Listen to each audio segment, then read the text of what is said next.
Oo, para mas maintindihan po natin at mas magkaroon tayo ng maliwanag na gabay tungkol dito. Ano-ano ba 'tong mga pinag-uusapan natin?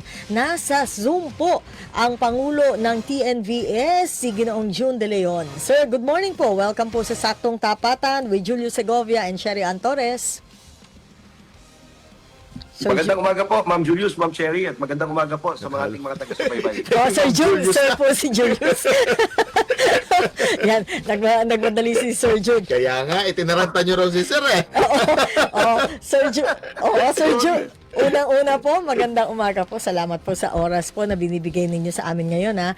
Tama po ba, sir, yung pinagsasabi namin dito, lalo na ako, na marami pa na ibang ride-hailing app ngayon na available na at pwede nang ma-access din na mga pasahero po natin? Tama po kayo, ma'am. Marami na pong ride-hailing app or kung tawagin natin yung mga transport network company.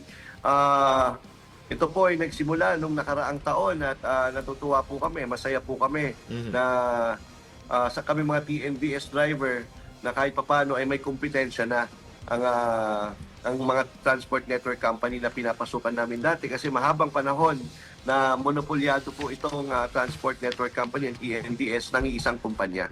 Sir, sa mga hindi nakakakilala dito mga transport network company na mga bago, ano po yung masasabi na advantage o maio-offer po nitong mga bago po na to na mga ride-hailing app kumpara po dito sa existing at saka yung na typical na top of mind, ito agad yung kinokontak ng mga pasahero?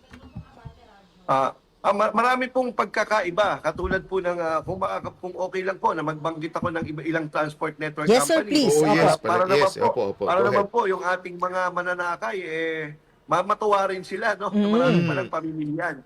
Unahin ko na po yung InDrive. Yung InDrive po ay isang transport network company na nagmula po sa ibang bansa. Nasa 48 countries na sila. 48 countries around the world and over 700 cities around the world po. At nakakatuwa po dito sa InDrive na sinusuportahan po ng mga TNVS ngayon ay zero commission pa po sila hanggang ngayon. Wala pong ikinakaltas. Okay. Walang ikinakaltas sa mga drivers. So, lahat sa ngayon driver, po, okay. Kalahating taon na po yan. Wala silang ikinakaltas. Sa Bacolod, sa Cebu, Aha. sa Baguio, at maalam ko, pagbubukas pa sa Pampanga, at sa iba't ibang lugar dito sa Pilipinas, katulad ng Davao, yan. So, pangalawa po, itong mainit na issue ngayon na 20% discount na ipinapataw ng Grab sa mga drivers. Sila po ang nagpapadagan na ang pinapa-shoulder po ng Grab yung 20% discount sa mga drivers. Okay. Ang kagandahan po dito sa InDrive at sa ibang application katulad ng TokTok, ng Angkars, ng Putol, is yung InDrive, kasama rin po yan sa 20%, sila po ang nagsushoulder ng mga discounts ng PWD student at saka senior citizens discount. Kaya po, walang dahilan ang mga TNVS driver natin para tanggihan ang mga mahal nating mananakay na PWD senior at student. Oo. Kaya, alam So, nyo, kaya tumataas na. sinusolder. Nagkaroon ng reklamo sa Grab ang mga mananakay natin dahil tinatanggihan. Bakit po tinatanggihan? Kasi po, 20 to 25% na po ang komisyon ng Grab. Tapos, pag nag-book ang isang PWD senior citizen at student, Karga pa sa additional driver. 20%. Oo, ikakarga sa driver po lahat. So, all in all, 45% ang ikinakaltas nila. Naku, malulugi po. Kaya po ang mga TNVS driver para po kahit papano may pangkain sa kanilang pagkainan at pang-aral ng kanilang mga anak para kumita ng kaunti. Pero kapag 45% na po ang nawawala sa isang biyahe, ay malulugi na po ang mga TNVS driver. Kaya po, ito, tinatanggihan po nila. Kaya nagpapasalamat po kami during the hearing. Ayan, yung transport network companies na yan na naka-flash sa screen ninyo, ay sa LTFRB, napag-usapan po yan at pinasalamatan po natin yung mga transport network companies na yan na nagsushoulder ng discount sa mga PWD student at senior citizens po. Sir June, bago ko lang ipasa kay Julius kasi marami rin tayong mga nakikinig lang sa radyo ngayon at hindi nakikita yung yung naka-flash ngayon sa screen. Also, para maging fair din sa ibang mga bagong ride-hailing app, paki-mention nyo nga po, ano-ano po yung mga existing ngayon? Ang mga existing po ngayon, 19 po yan eh. May okay. TokTok, ayan po, Angkars, I-Pick Me Up, Express, Hirna, Auto, Joyride, dyan yung Grab, Ipara, InDrive, at may Hail, may Utol, at pasensya na po, yung may Unlala pa. Marami pala. At may Pure Ride, ayan po, pasensya. Pero eto Pasensya yung na po sa mga... hindi ko nabanggit. Oo, so eto yung mga Ayan po yung pwedeng mga transport hanapin. network companies. Oo, eto yung mga pwedeng hanapin Kaya ng nga, app, ano? marami palang choices. Sir, ilatag ko lang po ulit, balikan ko lang po. Kayo po ba may isang asosasyon? Ibig sabihin, ito po ba isang grupo? Kasi normally, di po ba sa transport sector, kasi hindi na rin po ako bago sa pagko-cover ng transport beat when I was still with GMA7. May mga grupo po halimbawa, di po ba mga tsuper, halimbawa, di ba meron silang grupo. Ito po ba isang grupo na sama-sama kayong lahat o may mga ilan na hindi nyo miyembro naman? Parang ganun. Just for clarification po. Ang Laban TNBS po ay isang grupo na advokasya ay ngayon gusto natin maging malaya ang mga TNBS na mamili ng kung Okay. saan sila gusto nilang kumita na transport network company. So yung sa inyo, ang Laban TNBS po, Laban ang TNVS yung Laban pangalan. TNBS po ay Okay. ini-encourage po natin ang mga TNBS driver na kahit itong 19 na transport network company ay mag-register sila lahat dyan. Ayun. Tapos kung saan sila kikita Okay. ng maayos, Mhm. kung meron nag-book sa kanila, kung sino man ang mauna, ayun po ang kunin nila para at least kahit papano, malaya silang kumita kung saan man nila gustong platform, application kumita. So, Kasi apo. po, ang prangkisa po ay para sa lahat po. Ang tawag po natin dyan is multi-homing. Multi-homing. Okay. Multi-homing. So Opo. kahit saan po na TNCs pwedeng bumiyahe. Okay. Yun. So, At nakakalungkot po, Mhm. nung nag-uumpisa itong mga transport network companies na po, syempre galing po tayo sa isang transport network company na which is siya yung nagmonopolya, nakamonopolya ng buong TNBS community noon, ay pinipigilan nila at syempre pag pausbong pa ng isang TNC, tinatakot nila na ibaban sila kaagad. Okay. Siyempre, itong mga TNBS driver matatakot dahil kakaunti pa lang ang pasahero ng ibang TNCs, no? Pero ngayon, natutuwa po tayo dahil sa suporta rin ng maraming TNBS driver, mga TNBS community, mga TNBS group, ay kahit papano yung kompetensya gumaganda na.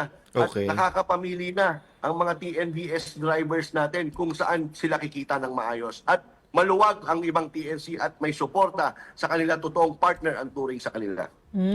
Pero wala bang restriction halimbawa kasi po yung mga ibang mga sumasakay din naman ako ng mga ride hailing app tapos minsan ito yung traditional yung kilala ng marami na ride hailing app ang sinasabi ng mga nakakausap kong driver doon kaya hindi sila nagjo-join dito sa iba yung 18 iba pa kasi daw kapag gano'n nalilito yung system tapos nawawala yung mga benefits nila doon sa malaking ride hailing app. Paano po ba yung system kapag ganito, hindi ba Ibig sabihin, parang- maiipit yung driver? Opo, kung yung isang driver ba, allowed, gano'n ba yun? Allowed ba siya na pwedeng mag-service sa different ride-hailing apps? Kasi di ba nagno-notify naman lang po sa kanila yun eh.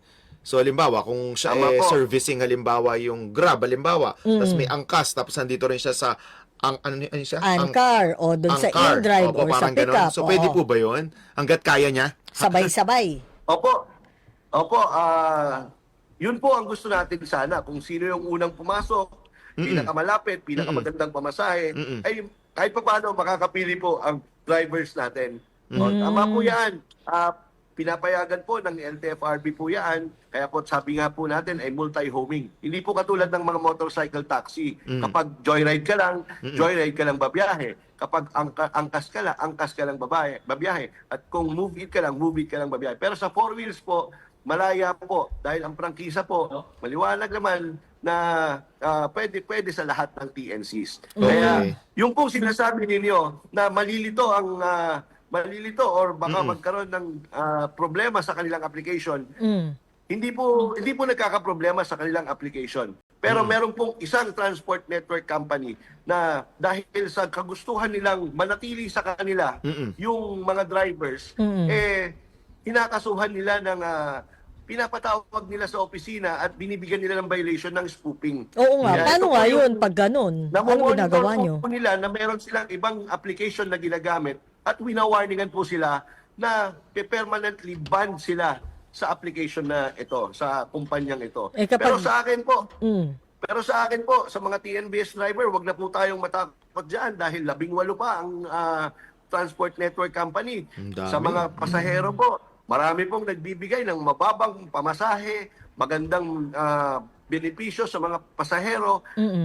Marami pong transport network company. Subukan nyo po itong mga ibang transport network company. At kami rin po, mga TNBS driver, ang magsiservisyo sa inyo. Sir June, eto mga patanong. Unang-una, kasi meron ako mga sinubok na bagong ride-hailing app, no? Yung bagong transport network companies. Pero napapansin ko, ito rin patanong sa atin eh. Yung iba doon, parang wala pa siya nung mas malinaw na feedback mechanism. Basta parang halimbawa, tatanungin lang, kumusta yung riding experience mo sa driver? Good ba or bad pa? So eto, apparently, mukhang gumagamit din po sila nung iba na bago. Ang sabi niya, ano po nangyayari pag nireport po yung rider o yung driver pag nagka-cancel ng ride? Kasi yung iba daw, wala namang ganun. Walang feedback mechanism yung app. Totoo po yan kasi po, mga bago pa po yung ibang ride-hailing app. Katulad po ng yung Hail, hindi pa po sila naglo-launch.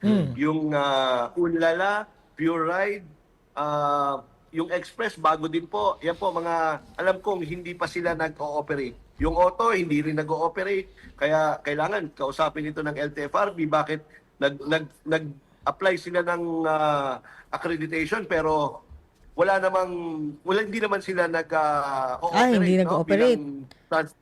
Bilang transport network company. Ang mga operational po ngayon ay yung Joyride, yung Angkars, ang InDrive, yung Utol. Yan yung mga nakikita natin na operational po ngayon. At yung po sinasabi ninyo na merong customer feedback, lahat po na sinabi ko na nag-ooperate po ngayon, meron po lahat yon.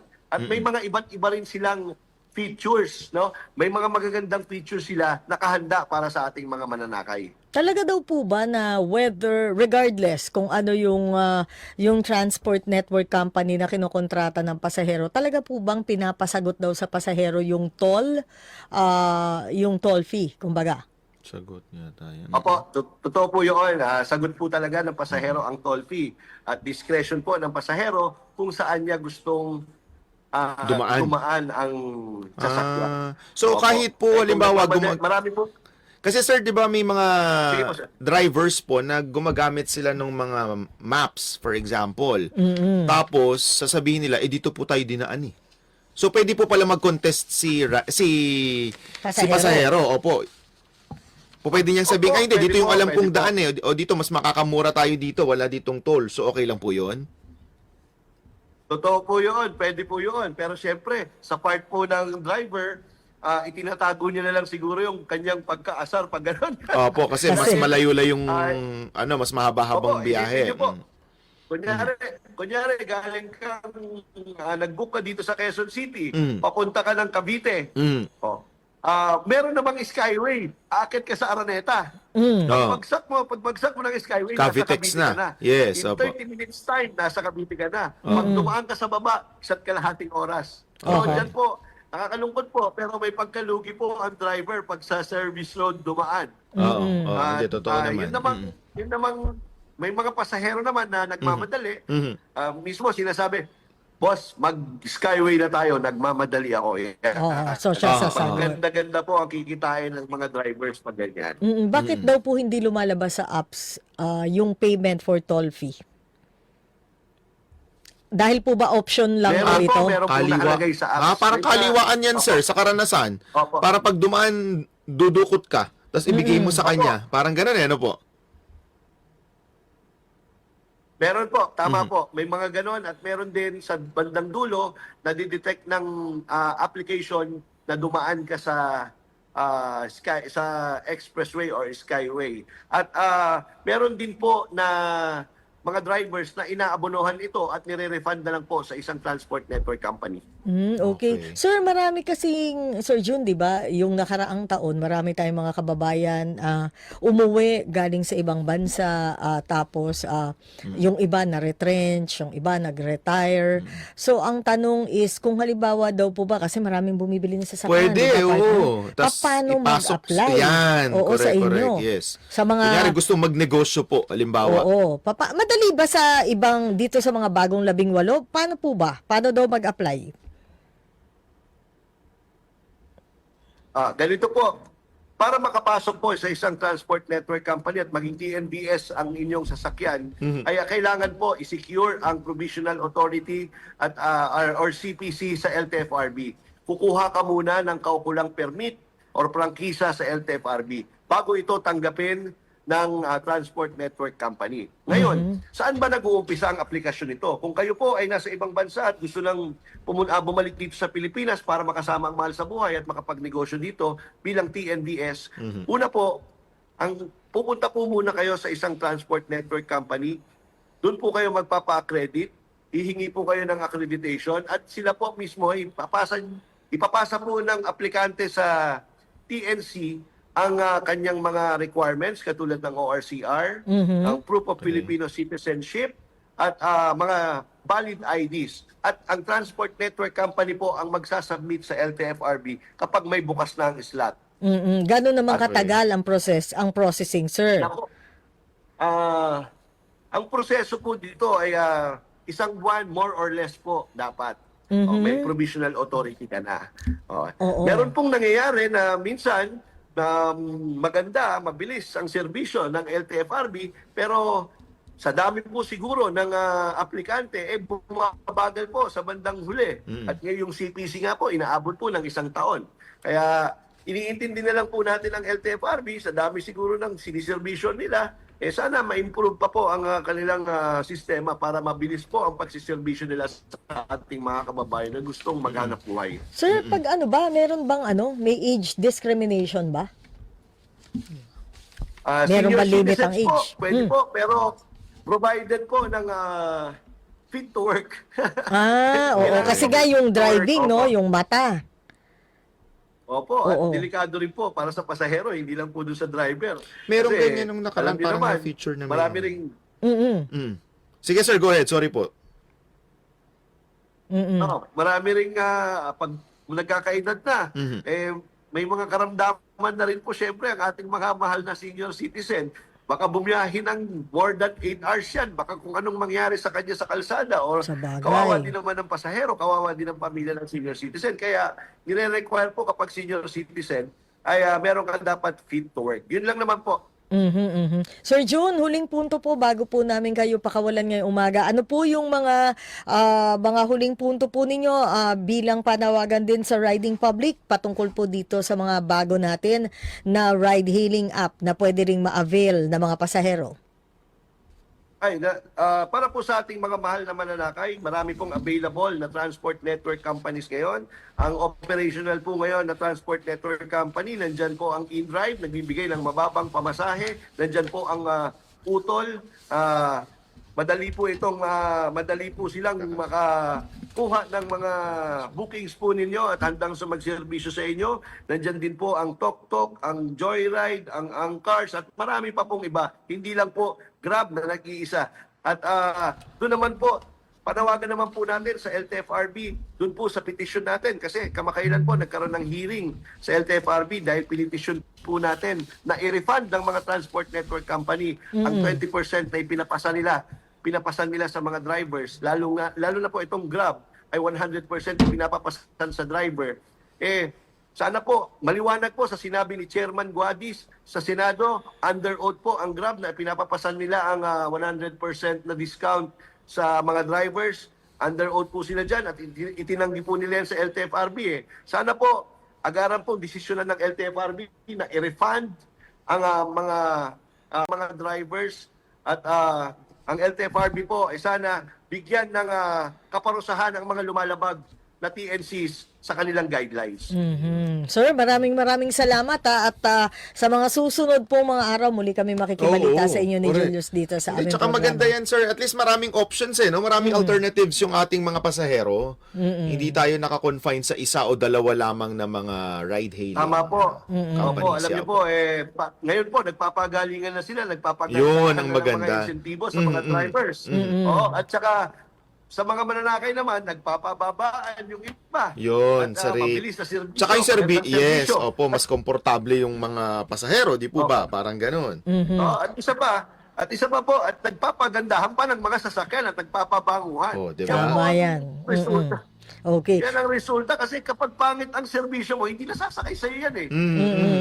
Sige, Sir June, hanggang sa muli At hanggang sa muling pag-contact namin sa inyo at keep us posted, sir, kung ano pa yung mga magiging development po sa inyong sektor. Maraming salamat, sir. Maraming salamat po at mabuhay po kayo. Maraming Thank you, sir. salamat. Salamat po. Siya po ang ating po nakausap si Sir June De Leon. Siya po ang TNVS President o 11 hindi